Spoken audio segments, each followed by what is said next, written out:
जाम्बवती से भगवान कृष्ण का दूसरा विवाह हुआ। ये जामवंती जी तो त्रेता युग वाले, हाँ वही, उनकी बेटी से विवाह अब द्वापर में किया भगवान ने। क्यों ऐसा? जब राम जी रावण को मारकर जाने लगे तो जामवंती जी ने कहा, सरकार मेरी आज्ञा, मेरी प्रार्थना सुन लो। भगवान बोले सुनाओ। बोले मेरी एक बेटी है, जरा उससे विवाह कर लो। कहाँ जाएगी, कौन स्वीकार करेगा? भगवान बोले अभी तो हम एक ही पत्नी वाले हैं, अगले जन्म में आएंगे बहुत विवाह करेंगे, आपकी छोरी से भी कर लेंगे। जामवंत जी बोले तब तक तो बुढ़ी हो जाएगी, मर भी जाएगी। भगवान बोले ना, तुम बाप बेटी पर अब काल का कोई प्रभाव नहीं चलेगा। इसलिए जामवंत की बेटी त्रेता में जैसी थी, द्वापर युग में भी वैसी की वैसी ही रही। अच्छा, इसके विवाह की भी बड़ी अच्छी चर्चा है। भगवान को ना सत्रजित ने झूठा कलंक लगाया था। सत्रजित जी के पास एक मणि थी, भगवान ने वो मणि मांगी कि ये राजकोष में जमा कर दो, उन्होंने नहीं दी। सत्रजित के भाई प्रसेन वह मणि पहन के जंगल गए और उन्हें एक शेर ने मार डाला। शेर को जामवंती जी ने पकड़कर मारा और वो मणि ले जाकर अपनी बेटी जाम्बवती को दे दी। ये लो। अब भगवान को द्वारिका में झूठा कलंक लगा दिया वहां के लोगों ने कि कृष्ण ने मणि चुरा ली सत्रजित के भाई को मारकर। भगवान ने काम ने तो चुराई नहीं और झूठा कलंक लगा दिया। जो गणेश चतुर्थी की चंद्रमा को देखता है उसे झूठा कलंक लगता है। इसलिए गणेश चतुर्थी की चंद्रमा को नहीं देखना चाहिए, जिस दिन गणेश जी रखे जाते। अच्छा, ये बात रामचरितमानस में भी लिखी है। जो अपना कल्याण चाहते हैं, स्त्री हो या पुरुष हो, जो आपन चाहे कल्याणा, सुजस सुमति शुभ गति सुख नाना, सो पर नार लीलार गोसाई, तजऊ चौथ के चंद्र की नाई। जो स्त्री अपना कल्याण चाहती है वो पर पुरुष को बिल्कुल ना देखे, और जो पुरुष अपना कल्याण चाहता है वह पराई नारी को बिल्कुल ना देखे। तो आपको क्या नहीं देखना मैया? पराये पुरुष को बिल्कुल नहीं देखना, अपने पति में ही प्रसन्न रहना। दूसरा, पुरुष देखो तो केवल पिता के रूप में, ये पिता है, या भाई के रूप में, या पुत्र रूप में। चरित्र का विशेष ख्याल रखना चाहिए। हमारी सबसे बड़ी शोभा क्या है?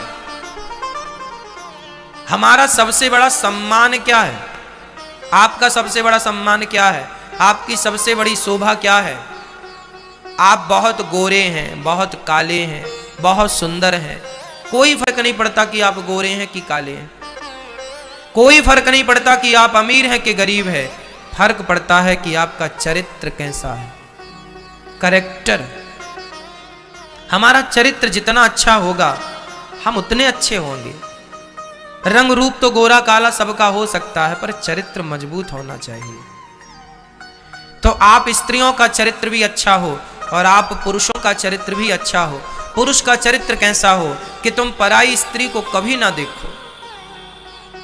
तुम्हारे मन पर तुम्हें कंट्रोल करके चलना चाहिए। आज बहुत सारे लोग वासनाओं में भीगे होते हैं, 24 घंटे वासनाएं सताती हैं। किसी स्त्री को देखते ही वासना जाग जाती है, किसी पुरुष को देखते ही वासना जाग जाती है। यह तो कुत्ते बिल्लियों का काम है ना? कुत्ते बिल्ली भी ऐसे नहीं होते। समय आने पर कुत्ते बिल्ली संयोग करते हैं, ऐसे नहीं कि दिन रात वासनाओं में डूबे रहे। आज का इंसान तो कुत्ते बिल्ली से भी गुजरा हो चुका है।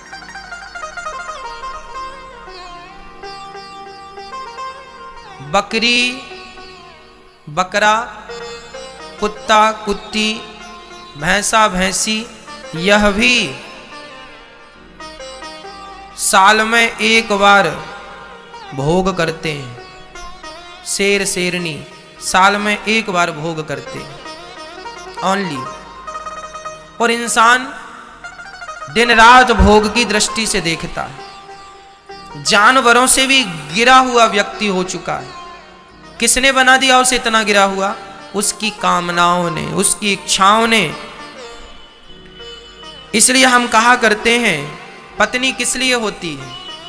पत्नी इच्छाओं को कंट्रोल करने के लिए होती है। पत्नी एक किला होती है, पत्नी के साथ रहो और अपनी इच्छाओं पर, अपनी इंद्रियों पर विजय प्राप्त करो। पति के साथ रहो और अपनी इंद्रियों पर, अपनी इच्छाओं पर विजय प्राप्त करो। इसी का नाम इंसान है, जो जीत ले सबको। इसलिए हम कहा करते हैं कि आपका कैरेक्टर, आपका चरित्र स्ट्रांग होना चाहिए, मजबूत होना चाहिए। किसी स्त्री को ना देखा करो, देखा करो तो माँ की दृष्टि से कि ये माँ है, या बहन की दृष्टि से ये बहन है, या बेटी की दृष्टि से ये बेटी है, बस चौथी कोई दृष्टि ना हो। अपने आप में तो कंट्रोल करो। तुम जानवरों की तरह व्यवहार करने लग गए हो। तुम्हारी रग रग में, रोम रोम में वासनाएं भरी पड़ी हैं। क्या होगा इससे? तुम्हारा पतन हो जाएगा।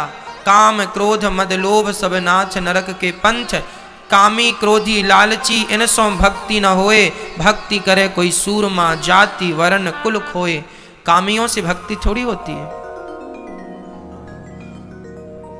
इसलिए मैया चरित्र जरूरी है। आज हम बहुत सारी स्त्रियों को भी देखते हैं कि पति के होने पर भी वह किसी दूसरे पुरुष से संबंध बनाती है। बहुत सारे पुरुषों को देखते हैं कि अपनी पत्नी के होने पर भी वह दूसरी स्त्रियों से संबंध रखता है।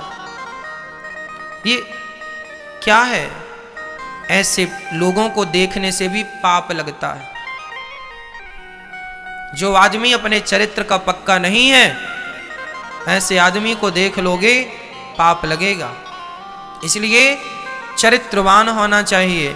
और आप अपनी बेटियों को चरित्र की शिक्षा दिया करो, अपने बेटों को चरित्र की शिक्षा दिया करो। आज बच्चे पढ़ने के लिए स्कूल कॉलेज जाते हैं और वहां पढ़ने के नाम पर उन्हें प्यार हो जाता है किसी लड़की और किसी लड़के से। वह अपना चरित्र बिगाड़ लेते हैं और चरित्र बिगाड़ के घर आ जाते हैं। उन्हें लगता पढ़ाई पूरी हो गई।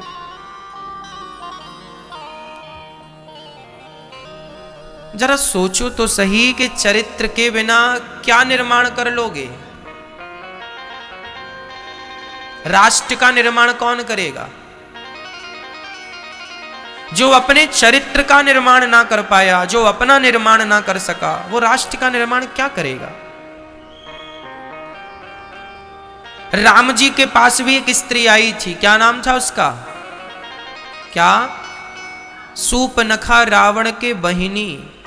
सूपनखा नाम की स्त्री राम के पास भी आई, लेकिन राम जी ने उसे देखा भी नहीं।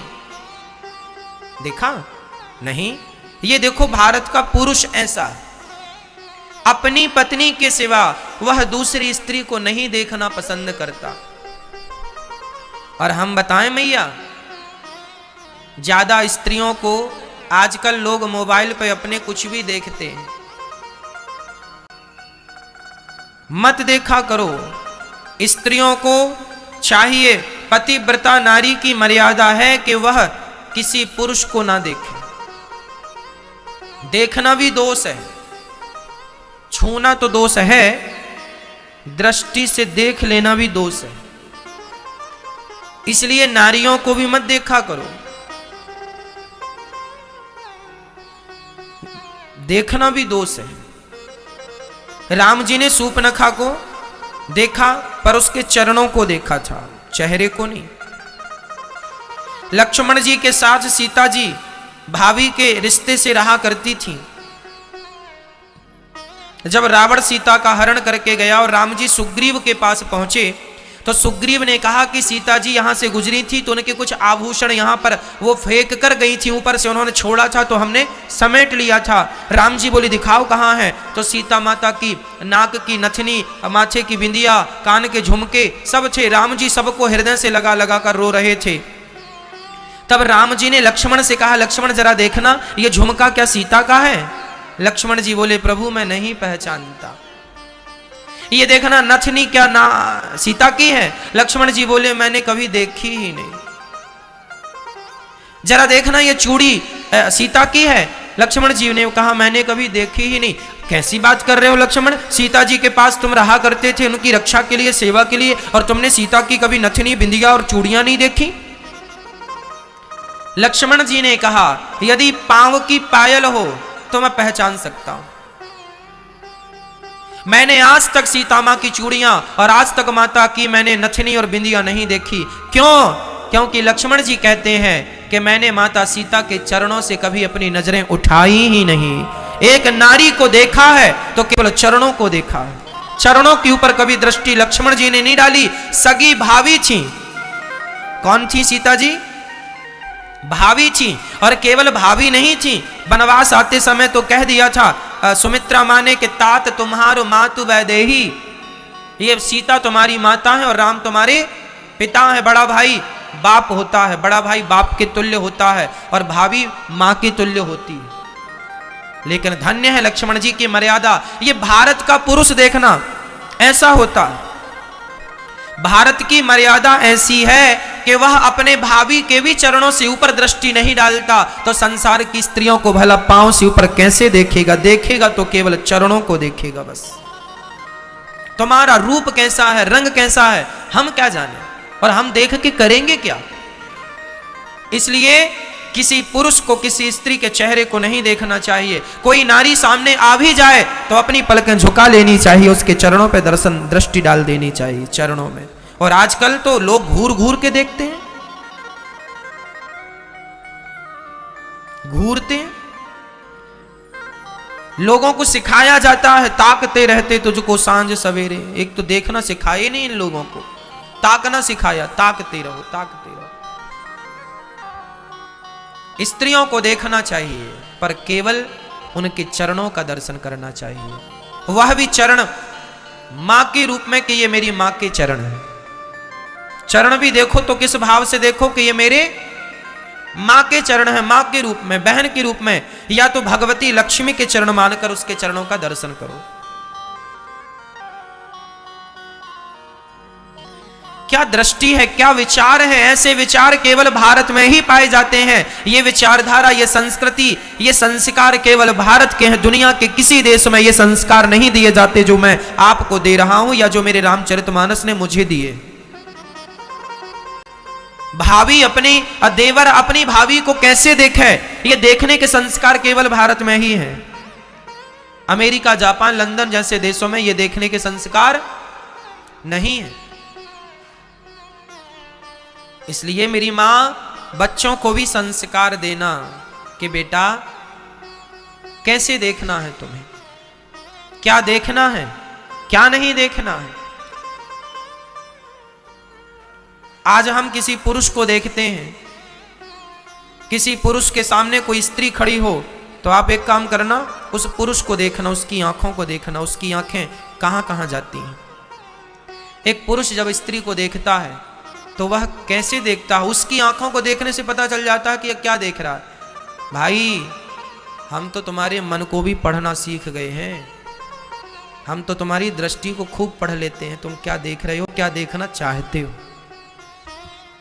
सारी जिंदगी तुम्हें कथा सुना सुना के आदमी को मिलते मिलते आदमी के नजरिए से वाकिफ हो जाता है कि इसका नजरिया क्या है। हमारे बड़े बड़े साधु संत देख के पहचान जाते थे कि तुम यहां आए क्यों हो, तुम्हारे मन में क्या चल रहा है, हाँ तुम सोच क्या रहे हो, तुम देखना क्या चाहते हो। अरे ठीक है, तुम बोलना क्या चाहते हो ये भी जान जाते थे।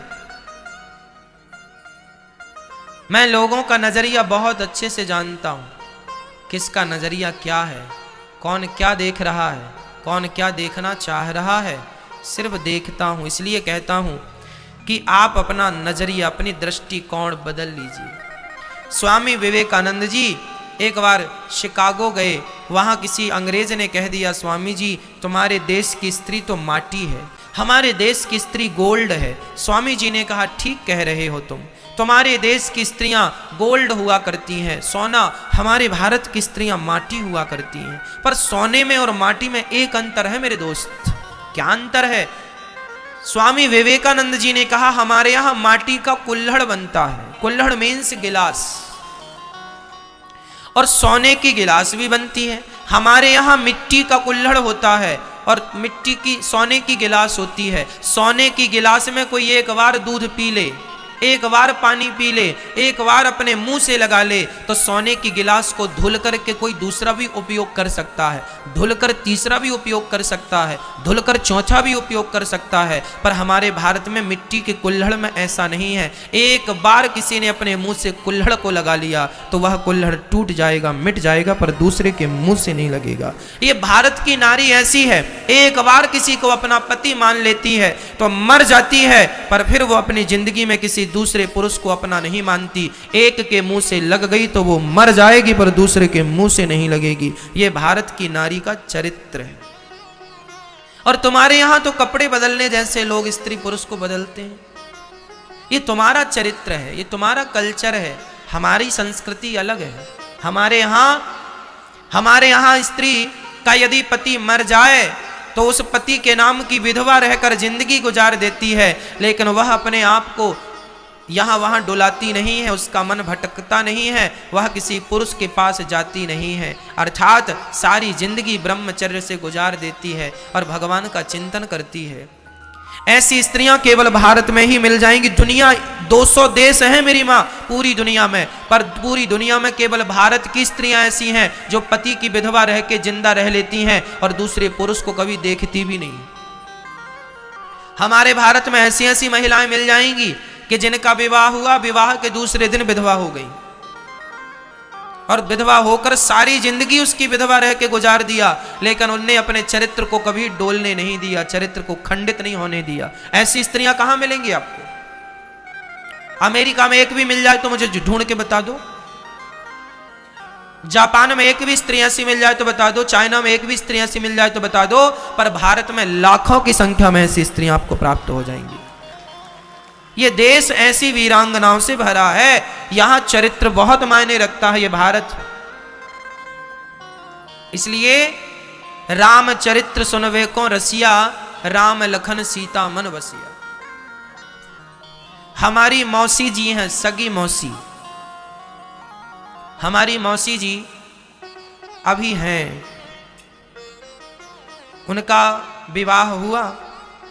उस जमाने में विवाह होने पर तुरंत विदाई नहीं होती थी, है ना। विवाह होने के 6 महीने बाद, साल भर बाद, 2 साल बाद विदा होती थी लड़की। ये परंपराएं थी, हाँ या ना? ऐसी परंपराएं थी कि नहीं भारत में? तो हमारी मौसी जी का विवाह हो गया और विवाह होके बारात चली गई। मौसी जी की विदा नहीं हुई क्योंकि वह उस समय केवल 13 वर्ष की थी। 13 वर्ष की उम्र में उनका विवाह हुआ और विवाह के 2 साल बाद उनका विदाई समारोह होता था। परंतु विवाह होने के कुछ महीनों बाद हमारे मौसा जी गुजर गए। जब हमारी मौसी 13 साल की थी, ओनली 13 साल की लड़की, 13 साल की उम्र में विधवा हो गई। और तब से लेकर आज तक अभी भी मौसी हैं, बहुत वृद्ध हो गई हैं। आज भी वह भगवान का नाम जपती हैं और पूरी जिंदगी निकाल दिया, चरित्र पर कोई काला धब्बा नहीं लगने दिया, कोई कलंक नहीं है। सारी जिंदगी, पूरी जिंदगी निकाल दी। 13 साल की लड़की विधवा हो गई। 13 साल की लड़की वो होती है जो ठीक से कपड़े पहनना भी नहीं जानती। ऐसी स्त्रियां केवल भारत में पाई जाती हैं। इसलिए ये भारत महान है। ऐसी महानता कहीं नहीं मिलेगी आपको। इसलिए मैं आपसे प्रार्थना करता हूं कि मेरा देश महान आप लोगों से है, इसलिए इसकी महानता को नष्ट ना करें। जब भारत का 135 करोड़ में से एक व्यक्ति गलत काम करता है ना, तो उससे ये भारत माता भी रोती होगी कि ये मेरे बच्चे देखो गलत काम करते हैं। इसलिए मर जाना अच्छा है मेरी माँ, लेकिन चरित्रहीन होकर के जिंदा रहना अच्छा नहीं है। चरित्र ना गवाना। तुम्हारी हर गलतियां माफ हैं, पर चरित्रहीनता की गलती माफ नहीं। इसलिए विवाह करो, आनंद से रहो, चरित्रहीन मत बनना। भगवान से यही प्रार्थना किया करो रोज, हे विधाता हमारे चरित्र की आप रक्षा कीजिए, हमारा मन बहुत तंग करता है, मन बहुत भटकता है, हम कामी हैं, क्रोधी हैं, लोभी हैं, लालची हैं, पर हे नाथ आप हम पर दया करो। आप कृपा करेंगे तो ये सारी इच्छाएं कंट्रोल में रहेंगी। हमारे तो देखो बस में कुछ भी नहीं है।